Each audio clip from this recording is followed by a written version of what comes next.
At 4:07 a.m., Manhattan was quiet in the way only the powerful ever see it. Julian Bennett stepped out of a black SUV beneath the muted glow of Fifth Avenue streetlights. The skyline behind him shimmered cold and silver.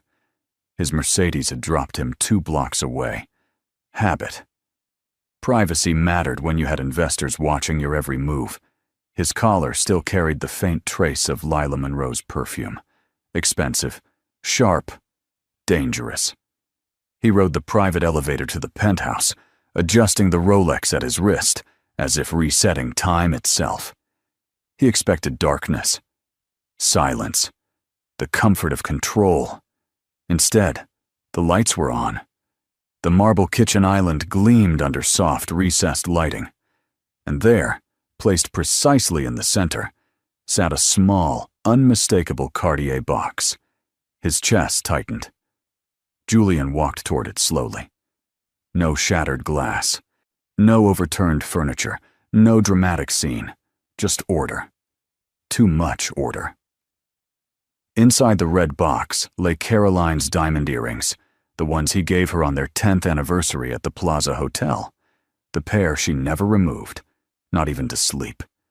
Beside it, a folded sheet of cream stationery. His hands felt unfamiliar as he opened it. Julian, I know what you did on March 14th. Check the transfer logs. No anger, no accusations, no pleas. Just that. His pulse spiked. March 14th. That was supposed to be invisible. He pulled out his iPhone, opening his banking app, fingers trembling despite years of boardroom composure. A notification blinked at the top of the screen. Access restricted. Julian's reflection in the dark window behind the skyline looked different now. Not powerful. Exposed. Because the earrings weren't a goodbye. They were evidence. And for the first time in his life, Julian Bennett realized he wasn't the one controlling the narrative anymore. Julian read the note again. I know what you did on March 14th. Check the transfer logs. That was all. No, goodbye. No, how could you? Not even his name signed at the bottom. Caroline didn't write emotional letters. She wrote architectural proposals, clean lines, no wasted words. And this note felt exactly like that. Structural. Intentional. His breathing grew shallow. March 14th. That was the day he authorized the offshore liquidity shift. A temporary maneuver, he had told himself. A silent adjustment to protect the fund during a volatile week. Investors never needed to know. Not if the money returned fast enough. It returned. Mostly. Julian opened his MacBook on the kitchen counter, the Apple logo glowing in the dim light. He typed in his credentials to access the firm's internal server. Access denied. He froze. That wasn't possible. He was the founding partner. He tried again. Same result. A cold sensation crept down his spine. Caroline didn't work in finance. She didn't understand hedge structures or capital routing. For years he had handled everything, reassuring her with summaries she never questioned. Or so he thought. His phone buzzed in his hand. Unknown number. He answered without speaking. Julian. The voice was calm. Male, controlled. This is Nathan Cole. Julian's jaw tightened. The financial journalist who had been requesting interviews about fund transparency. What do you want? Julian snapped. A comment, Nathan replied evenly. Before tomorrow. Tomorrow? March 14th wasn't invisible. The line went dead. Now Julian's pulse thundered in his ears. He looked around the penthouse, Italian marble floors, the Manhattan skyline stretching beyond the glass, the life he had built with precision. Caroline's earrings still lay inside the Cartier box, not abandoned, returned. And suddenly he understood something terrifying. She hadn't left in heartbreak. She had left in strategy. And whatever she knew, she hadn't acted alone. Julian stood in the middle of the penthouse, listening. Silence. Not the peaceful kind. Not the 4 a.m. Manhattan hush he was used to. This silence felt deliberate, constructed. He walked toward the master bedroom. The bed was perfectly made. Caroline sighed untouched. Her silk robe was gone from the hook behind the door. The faint scent of her lavender shampoo had already faded. Closet doors slid open smoothly. Half empty. Not chaotic. Not rushed. The expensive Dior dresses still hung in place. The Birkin bags lined the shelves. But her everyday clothes were missing. Jeans, sweaters. Her worn leather boots she refused to throw away. Julian's throat tightened. She didn't flee. She selected. He moved quickly now, opening drawers, scanning surfaces. Her passport was gone. The small fireproof lockbox they kept important documents in. Open. Inside, his birth certificate. Their son Ethan's documents. Property deeds. But the envelope containing Caroline's original equity agreement in the fund. Gone. Julian's chest constricted. That agreement was symbolic. She had signed her early capital contribution over to him when the firm launched. It had been a gesture of trust. Love, even. He grabbed his phone and called the building concierge.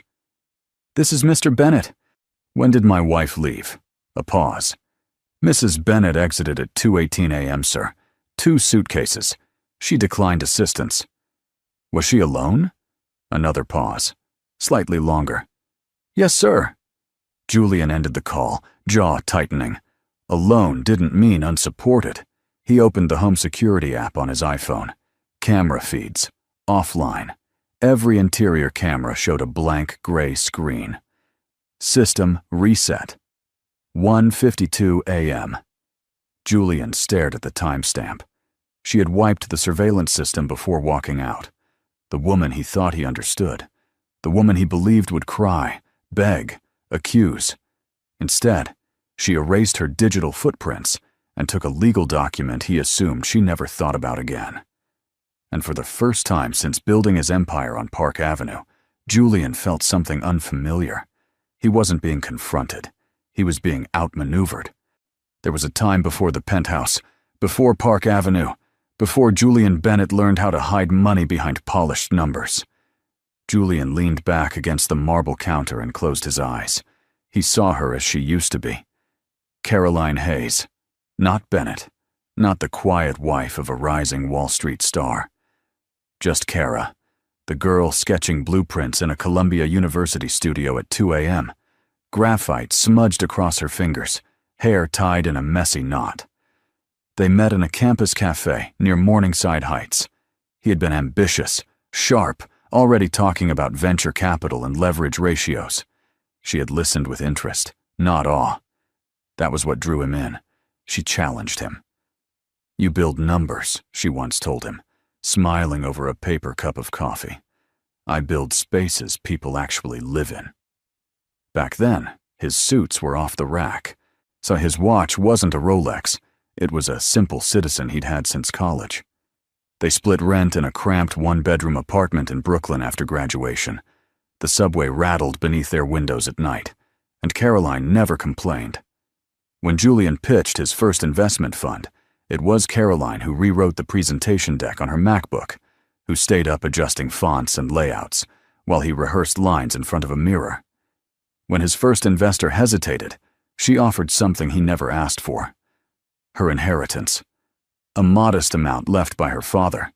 Money she once planned to use to open her own architecture studio. She signed it over to him at a small oak table in their apartment. "No contracts between us," she said softly. "We're building this together." Julian opened his eyes now, staring at the skyline beyond the glass.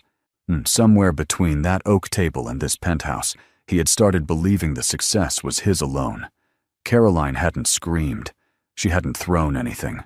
She simply removed herself from the foundation she helped build. And foundations, Julian suddenly realized, were the only parts of a structure that truly mattered. The first lie hadn't been dramatic. It hadn't involved perfume or hotel receipts. It had been quiet, reasonable, easy to justify. Julian remembered the night clearly now. 3 years after launching the fund, they were finally moving into the Fifth Avenue penthouse. Boxes everywhere. Ethan was 5, running across the empty marble floors in socks, laughing at the echo of his own voice.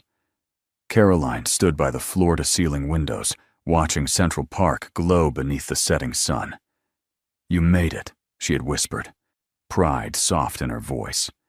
That same night, Julian's phone buzzed. Lila Monroe's name lit up the screen. Back then, she wasn't his mistress. She was a brand consultant, organizing a luxury gala at the Plaza Hotel for potential investors. Smart, polished, ambitious. "I have to take this," Julian had said casually, stepping into the hallway. He stayed there longer than necessary. When he returned, Caroline looked at him carefully, not suspicious, just observing. "Everything okay?" she asked. "Board issue," he replied smoothly. "We might need to restructure one portfolio." It wasn't entirely false, but it wasn't entirely true either. That call had not been about restructuring. It had been about a private dinner after the gala, an invitation Lila framed as strategic networking. Julian told himself it was harmless. Business required proximity, or charm, presence. He didn't tell Caroline about the dinner. He didn't tell her about the second glass of champagne, or how easy it felt to be admired without history attached. From that night on, small omissions began stacking like quiet bricks. Late meetings, last-minute flights, muted notifications. Caroline never interrogated him. She trusted patterns more than explanations. And the pattern was changing. Standing now in the silent penthouse, Julian understood something he had ignored for years. The affair didn't begin in a hotel suite. It began the first time he chose image over honesty. And Caroline had noticed. She just hadn't reacted. Not yet. Julian didn't realize Ethan was awake. The boy was supposed to be at Caroline's sister's place in Brooklyn for the weekend. That had been the arrangement whenever Julian had late board dinners. Caroline never argued about it. But this time, Ethan was home. Julian heard the soft shuffle of small feet behind him as he stood frozen in the kitchen. "Dad?" The voice was quiet, sleep-heavy. Julian turned. Ethan stood at the edge of the hallway in his navy pajama set, clutching the worn, stuffed fox he'd had since preschool. His hair was messy, eyes confused, but alert enough to sense something was wrong. "Where's Mom?" Ethan asked. Julian swallowed. "She stepped out." "At 4 in the morning?" The question wasn't accusatory. It was factual. Julian crouched down, forcing calm into his voice. "She needed some space." Ethan looked past him toward the kitchen island. His eyes landed on the Cartier box. "And why are Mom's sparkly earrings here?" he asked softly. Julian didn't answer fast enough. Ethan shifted his weight. "Is this like London?" Julian's chest tightened. "What do you mean?" "The night you said you were in London, but you came home in the morning," Ethan said simply. "I heard Mom crying in the bathroom." The words were not dramatic, not loud, just true. Julian felt something fracture inside him. "Sometimes grown-ups make complicated decisions," he muttered. Ethan frowned, processing that. "You told Mom you were at a meeting," the boy continued, voice small but steady. "But I saw your car on the street when I couldn't sleep." Julian had forgotten that night, forgotten the detail of parking down the block when he returned from Lila's apartment. Children didn't analyze, they observed. Ethan hugged the stuffed fox closer. "Did you make Mom sad again?" Julian couldn't answer, not because in the reflection of the marble floor, beneath the skyline and the silent penthouse, he saw the truth clearly for the first time. It wasn't just Caroline who had been watching him. It was his son. By 8:30 a.m., Julian was standing inside Lila Monroe's Soho loft. Sunlight poured through industrial windows, illuminating exposed brick walls and minimalist furniture. A sleek espresso machine hummed softly on the marble counter. Lila stood barefoot in a silk robe, scrolling through her iPad as if the world were perfectly intact. She looked up when he entered. "You look terrible," she said lightly. "My wife left," Julian replied. Lila didn't gasp, didn't step toward him, didn't even ask if Caroline was okay. Instead, she tilted her head. Did she take anything important? The question landed wrong. Julian stared at her. "What does that mean?" Lila set the iPad down slowly. "Relax.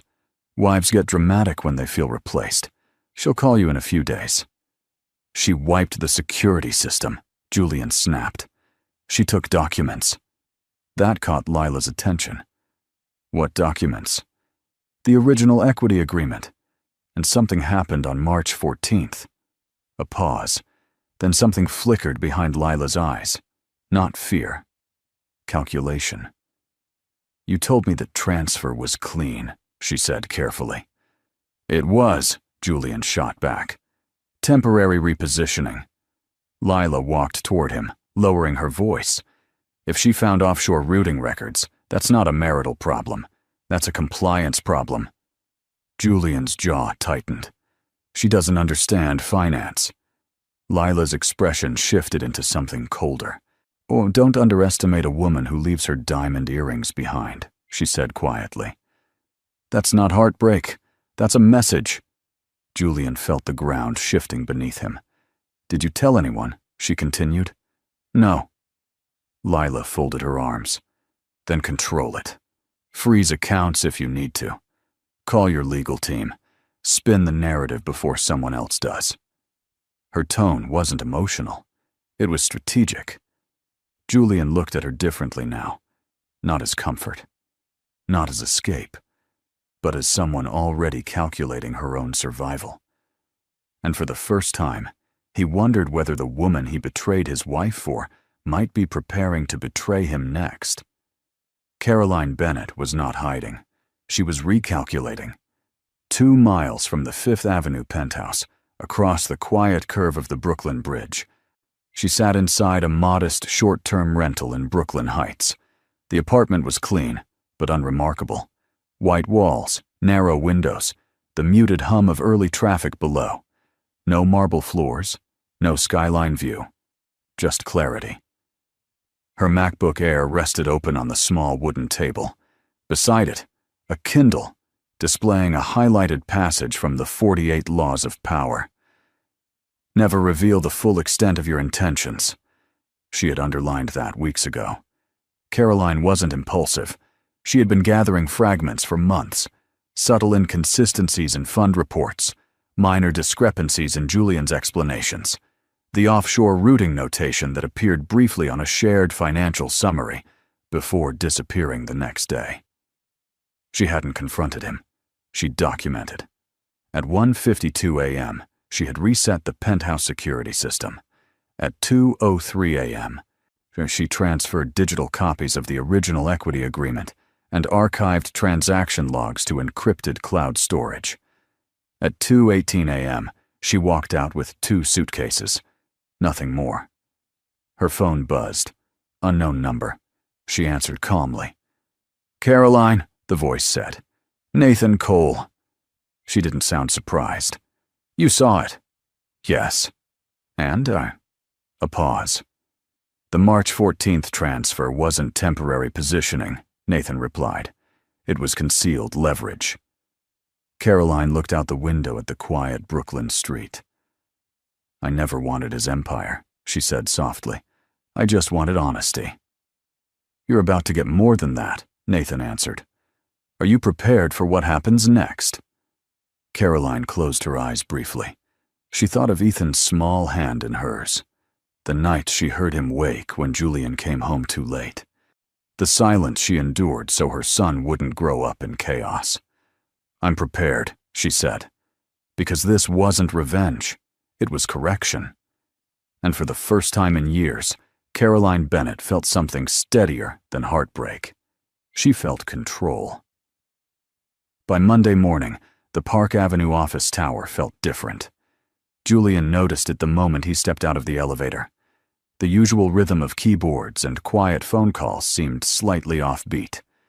Conversations stopped a fraction too quickly when he passed. The glass walls of the boardroom reflected his image back at him. Navy suit tailored perfectly. Montblanc pen clipped inside his jacket, expression composed. He had spent the weekend rehearsing that composure. "Good morning," he said as he entered. 5 partners sat around the long walnut table. Screens glowed with market data. Coffee cups steamed. No one smiled. Thomas Reed, the oldest partner, cleared his throat. "Before we begin," Thomas said carefully, "we've received inquiries." Julian remained standing. "From whom?" "2 institutional investors," another partner answered. "They're asking about liquidity adjustments on March 14th. The date struck the room like a quiet detonation. Julian kept his tone even. "Temporary internal positioning, already reconciled." Thomas folded his hands. "Nathan Cole is publishing an investigative piece tomorrow." A faint ringing filled Julian's ears. "On what basis?" he asked. Thomas slid a tablet across the table. On the screen was a draft headline: "Park Avenue Fund under scrutiny for concealed offshore transfers." Julian scanned quickly. No accusations yet. Just questions, timelines, figures, patterns. But the language was surgical. He looked up. "This is speculation." "Speculation that's triggering fear," Thomas replied. "We had a $30 million withdrawal request this morning." Silence settled. Julian's jaw tightened. "We stabilize. We reassure." "And your personal situation?" Thomas added quietly. "Is it stable?" The question wasn't about marriage. It was about credibility. Julian understood that now. In Manhattan finance, reputation was oxygen, and oxygen was thinning. He glanced at the glass walls again, noticing faint reflections of staff outside pretending not to watch. The empire he built on confidence was no longer unquestioned. And for the first time, Julian realized something chilling. The real collapse wouldn't begin with scandal. It would begin with doubt. That evening, Caroline chose the River Cafe, not for nostalgia, for perspective. The restaurant sat quietly beneath the Brooklyn Bridge, Manhattan's skyline glowing across the water like a distant memory. Candlelight flickered against the glass as the East River moved in slow, deliberate currents. Nathan Cole arrived precisely at 7 p.m. No grand entrance, no dramatic greeting. He wore a charcoal coat and carried a leather portfolio instead of a briefcase. When he sat down, he didn't study her face for signs of collapse. He studied her eyes. "You look steady," he said. "I am," Caroline replied. A waiter poured water. The atmosphere was refined but intimate, the kind of place where conversations mattered more than spectacle. Nathan opened his portfolio and slid a single sheet across the table. Transaction summary. March 14th. The numbers were clean at first glance, but beneath the surface, routing codes revealed temporary offshore leverage tied to a private holding account, one Julian never disclosed to partners. "This isn't about infidelity," Nathan said quietly. "It's about exposure." Caroline looked at the skyline across the river. "I never wanted to destroy him," she said, "but I won't let him destroy what I built." Nathan nodded. "There's more," he added. "The signature on the amended equity appendix." Caroline's hand stilled. "I never signed an amendment." "That's what I thought." He placed another document on the table. Digital timestamp metadata. Her signature had been scanned and reattached 2 weeks after the original filing. Forgery. Caroline inhaled slowly. Not rage, not shock, just confirmation. Nathan leaned back. "Once this publishes, the board will move. And Julian? He'll fight," Nathan said. But he won't win." For the first time that evening, Caroline allowed herself a small, quiet exhale. Across the water, the Manhattan skyline shimmered, still powerful, still beautiful. But distance had changed its meaning. She wasn't running from it anymore. She was preparing to walk back into it, on her own terms. At 6:02 a.m., the article went live. Julian was already awake. He hadn't slept. Not really.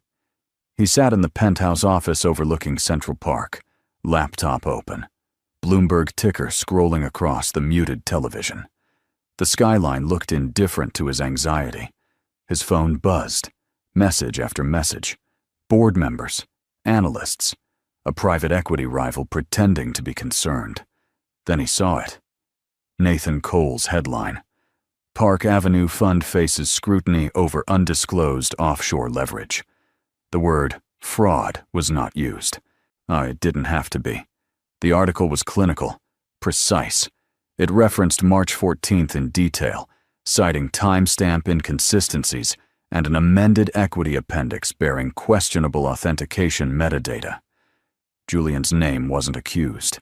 It was implicated. His email pinged. Subject line, emergency board session, 9 a.m. He exhaled slowly, forcing his hands to steady. Control the narrative. That had always been his strength. He dialed his legal counsel. Prepare a statement, he said. We'll emphasize temporary liquidity strategy. Julian, the attorney replied carefully. There's a complication. What complication? There's evidence the equity amendment was digitally altered after initial filing. Silence. That's impossible, Julian said. We'll need to verify, the lawyer continued. But if Mrs. Bennett did not authorize the revision, this becomes more than a compliance matter. Julian stood abruptly, pacing across the polished hardwood floors. He thought of Caroline sitting at their old oak table years ago, trusting him without paperwork. No contracts between us, she had said. Now contracts were everything. His phone buzzed again. This time it was Lila. Are we safe? Julian stared at the message. Not. Are you okay? Not. What can I do? Are we safe? Outside, early commuters moved through Central Park, unaware that inside the glass tower above them, doubt had already begun to spread. And Julian Bennett realized something irreversible. The story was no longer about an affair. It was about credibility. And credibility, once cracked, rarely heals. By late afternoon, Manhattan had decided, not officially, not publicly, but quietly, in phone calls that weren't returned and meetings that were suddenly postponed.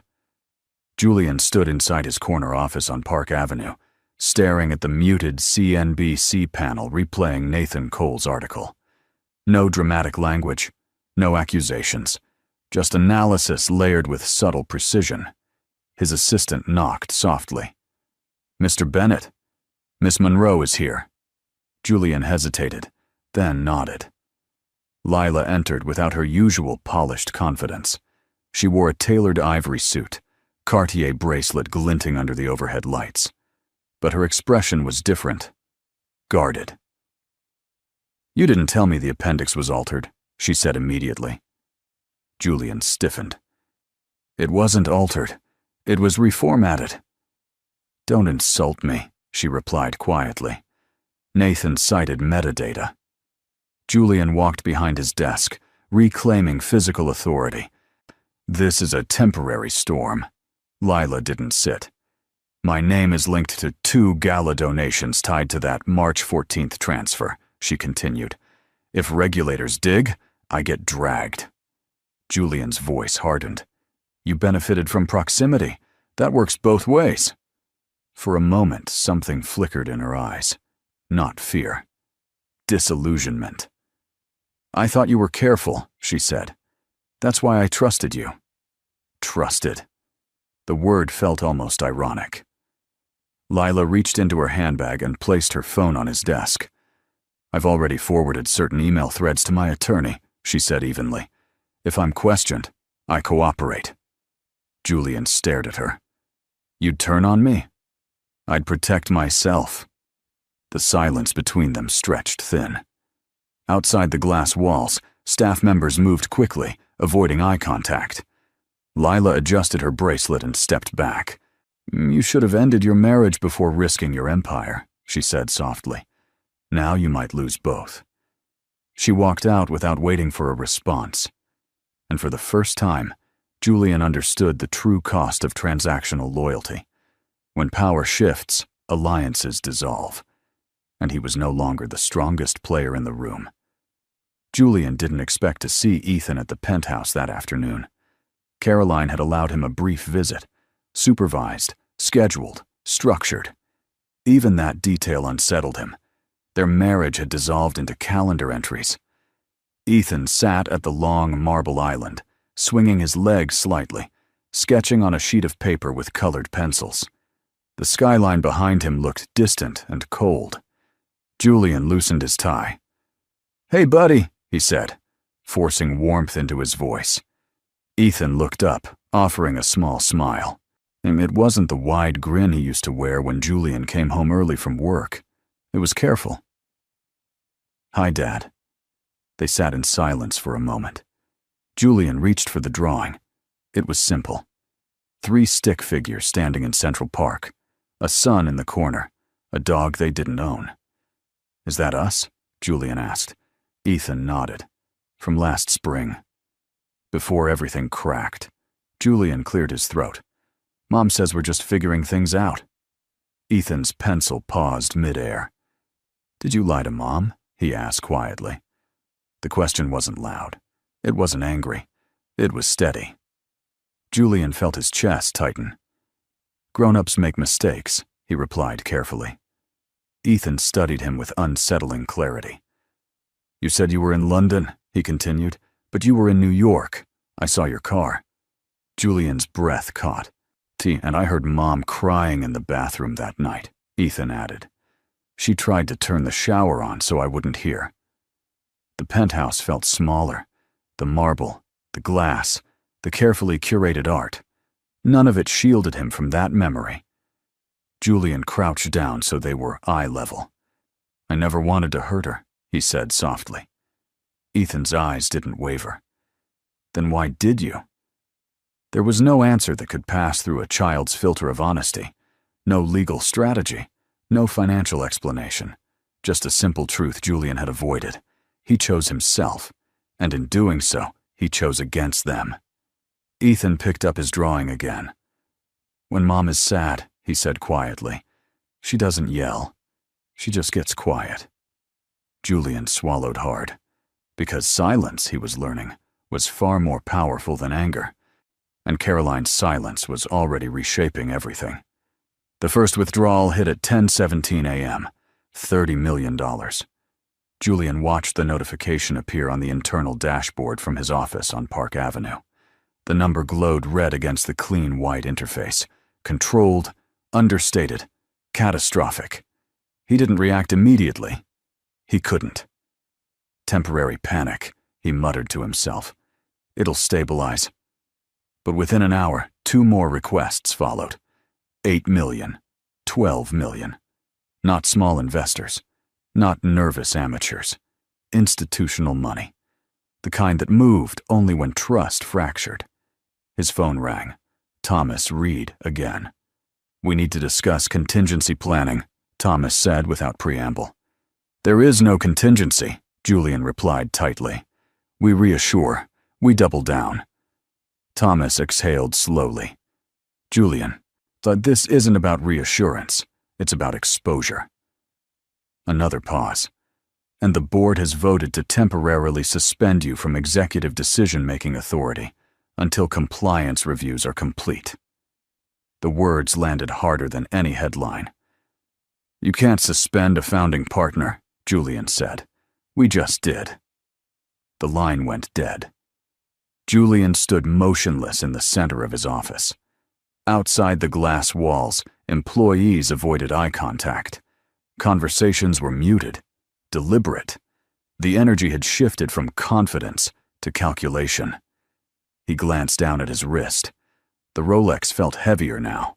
For years, he believed power came from control, from anticipating markets, influencing narratives, maneuvering behind polished numbers.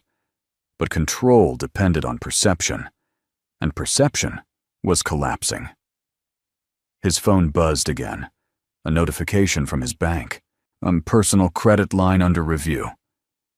Julian stared at the message, a cold realization settling in. This wasn't just a professional correction. It was unraveling. Across the city, Caroline sat quietly in Brooklyn, unaware of the exact numbers, but certain of the direction. And Julian understood something chilling. Empires don't fall in explosions. They fall in withdrawals, one decision at a time.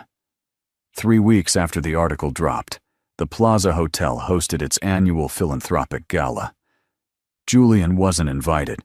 That detail stung more than the suspension. Instead, he watched from his dim penthouse living room as live-stream clips circulated online. Manhattan's elite stepped across polished marble floors beneath crystal chandeliers, champagne glasses catching golden light. And then he saw her. Caroline. She wasn't dressed in spectacle. No diamonds, no statement jewelry. Just a fitted black gown, minimal, architectural in design, the kind she used to sketch in notebooks years ago. The camera lingered. Whispers followed. She looks composed. She filed. Is it true about the equity dispute? Julian muted the screen. Meanwhile, inside the ballroom, Caroline moved calmly through the crowd. She wasn't there to humiliate him. She was there because the original seed capital of the fund, her inheritance, had partially funded this very charity's endowment years ago. Nathan approached her near the terrace overlooking Fifth Avenue. You didn't have to come, he said quietly. Yes, I did, she replied. I helped build the foundation. I won't hide from it. Across the room, several board members noticed her. Conversations shifted. Respect, subtle but visible, returned. So Caroline didn't attack Julian publicly. She didn't need to. Her presence was enough. By midnight, social media had already framed the narrative differently. Not scandalized wife, but co-founder sidelined. The distinction mattered. Back in the penthouse, Julian stared at the dark reflection in the glass. He thought Lila would attend with him. She didn't. Instead, an alert appeared on his phone. Luxury condo in Soho listed for sale. Monroe Holdings, LLC. Lila had liquidated assets. Protection. Julian exhaled slowly. The gala wasn't his fall. It was Caroline's return. And in Manhattan, presence was power. She had just reclaimed hers. Julian hadn't planned to come to Central Park, but the penthouse felt unbearable. Too quiet, too large, too reflective. So he walked. The November air cut sharp against his face as he crossed Fifth Avenue. The trees were nearly bare now, branches skeletal against a pale gray sky. Runners passed him without recognition. No one paused. No one whispered. For the first time in years, he was invisible. He found an empty bench overlooking a frozen stretch of grass, where children usually played in warmer months. He sat down slowly, resting his elbows on his knees. The Rolex was still on his wrist. He stared at it. Time had always been his advantage. Early investments, early exits, early positioning. He built his career on timing. But he had misjudged one thing. Caroline's silence. A notification vibrated in his coat pocket. Email. Formal notice of forensic audit. He didn't open it. He already knew. His personal accounts were under review. The board had frozen discretionary spending. The Park Avenue office he once commanded now operated without him. A gust of wind swept through the park, lifting dry leaves across the path. Julian closed his eyes.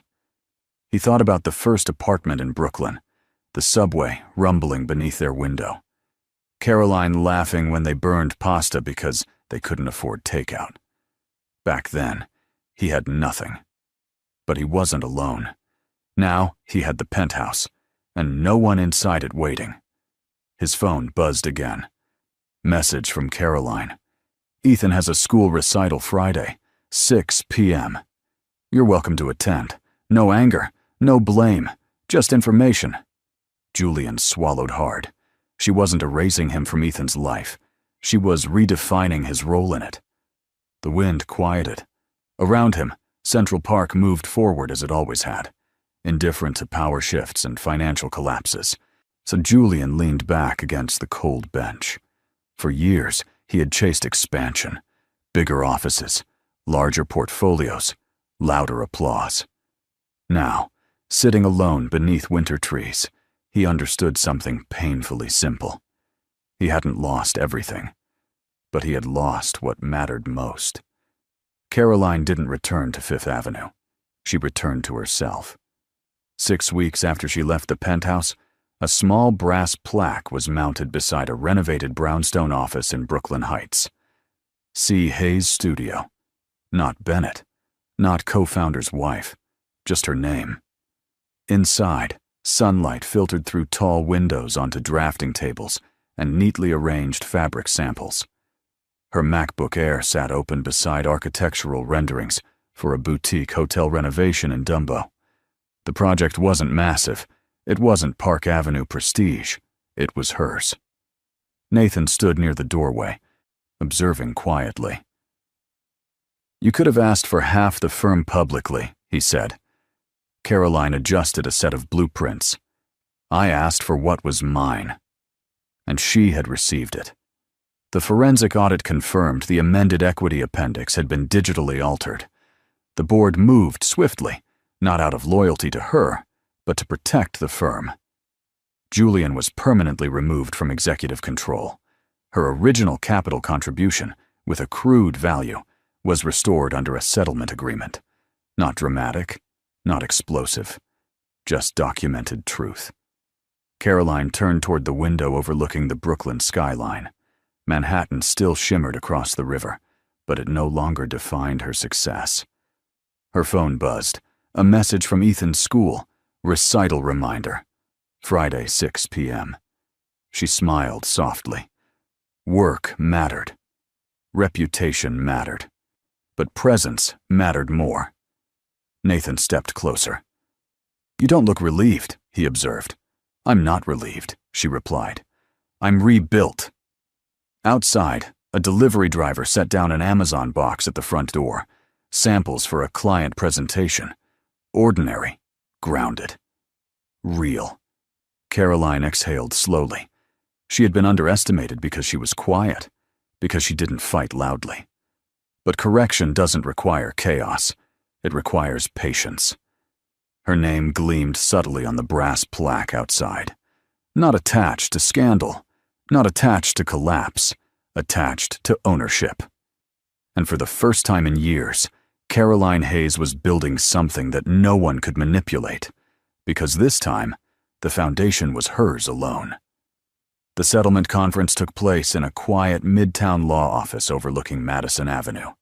No cameras, no headlines, on just polished wood, legal pads, and the soft hum of city traffic beyond the glass.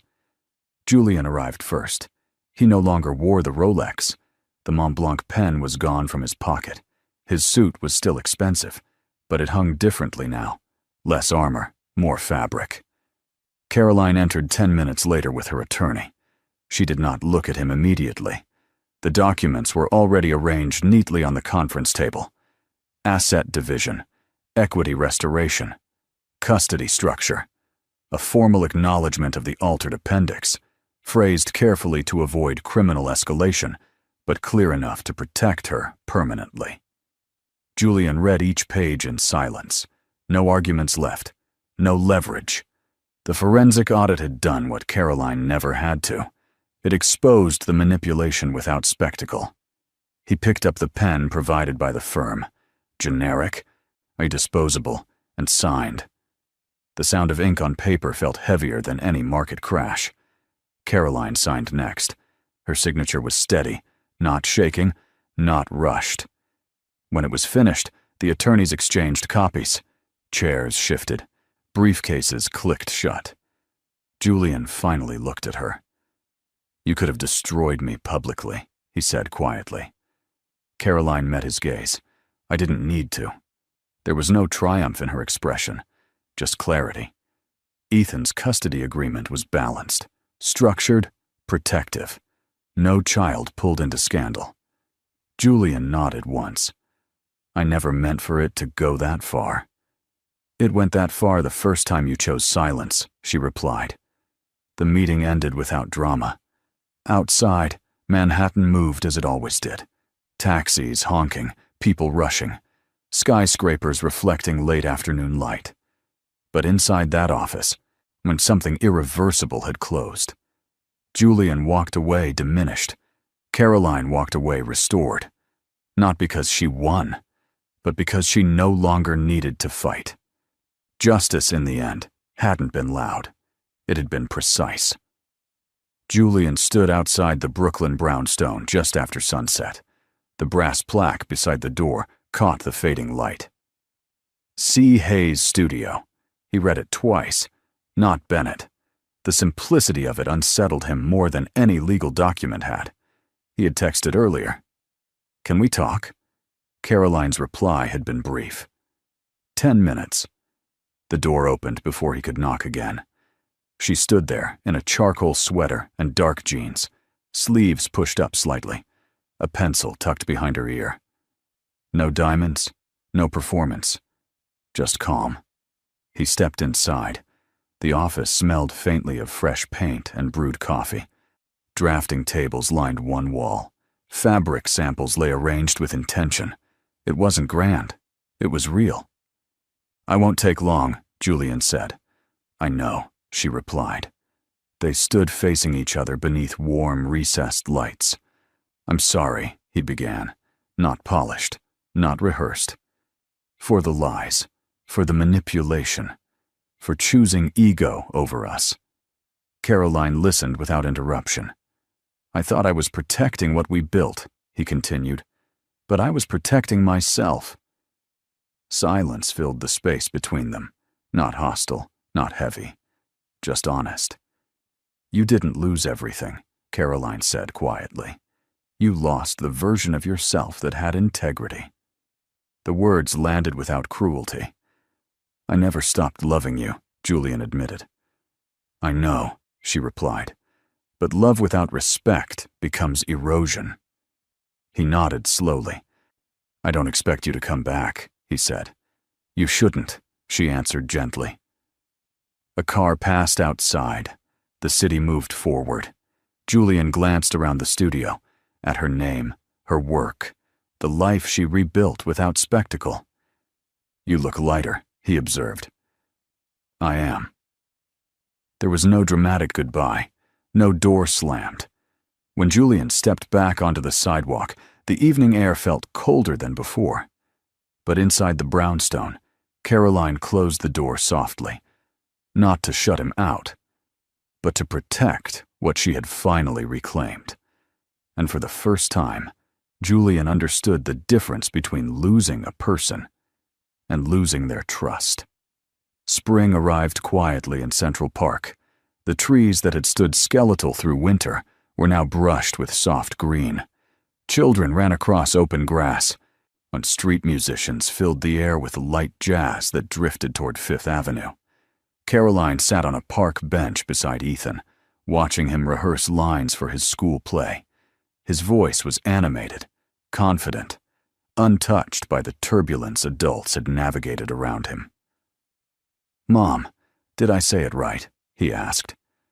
You said it perfectly, she replied, smiling. Across the pathway, Nathan approached with 2 cups of coffee from a nearby cafe. He handed one to Caroline, his movements unhurried. You look like someone who finally exhaled, he said. I did, she answered. The past months had been precise, controlled, necessary. Julian's removal from the firm was finalized. The board restructured leadership. Investors stabilized. His name no longer dominated financial headlines. Consequences had unfolded without spectacle. Caroline hadn't chased revenge.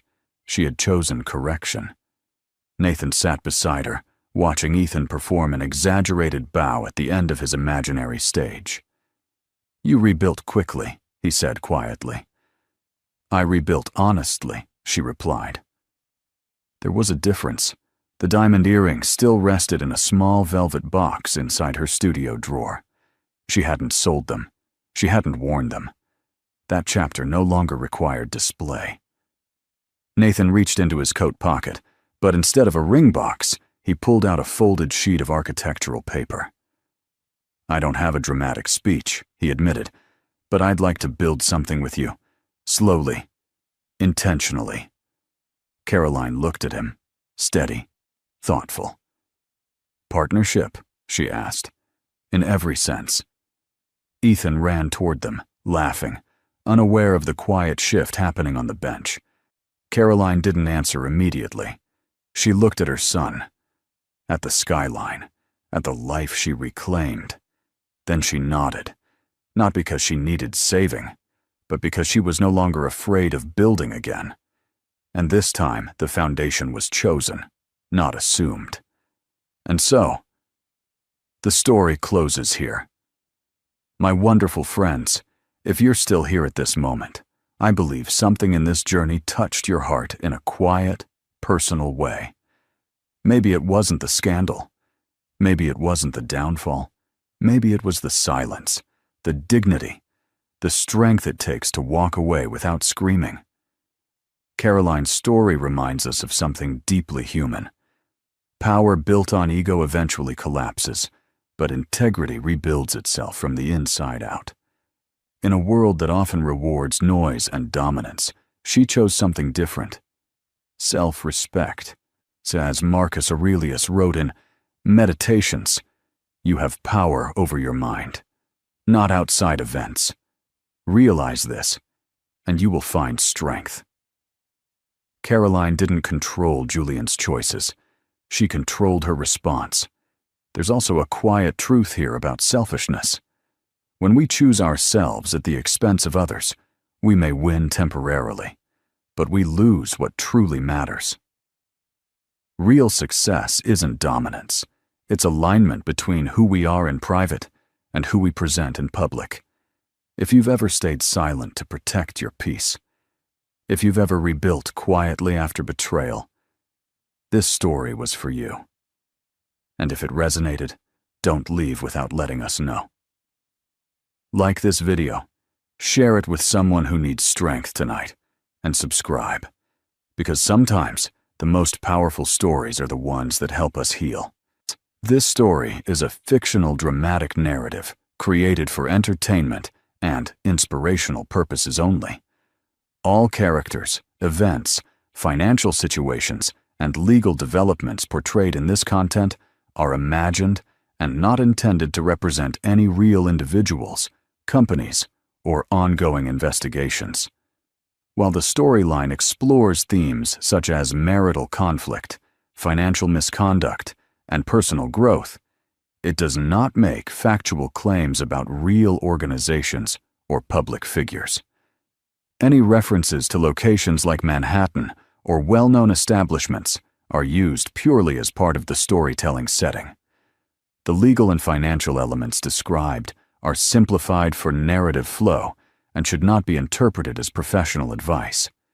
Viewers are encouraged to understand this content as creative storytelling designed to convey emotional lessons about integrity, accountability, and resilience. Thanks for watching.